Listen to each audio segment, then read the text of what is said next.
Haram etmek bolanok, çılıktan geçmek bolanok, oyun vakti çörek yemek bolanok, suam içmek bolanok.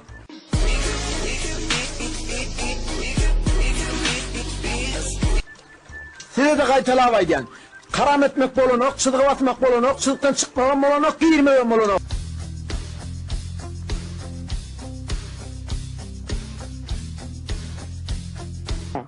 Zallı canım, tekvando oyuncu sport ustadı.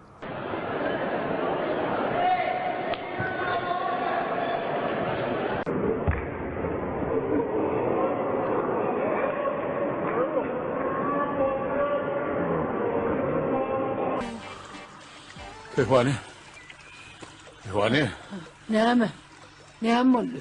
Kağır. Vurulöydü. Ne mi?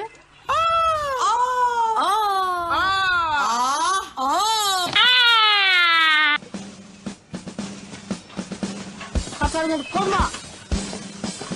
Bir, iki. Çepaya.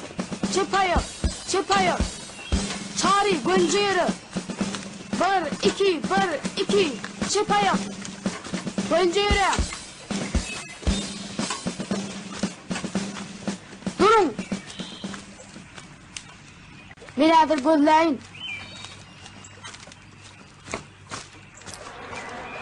Bari kene. Çalın.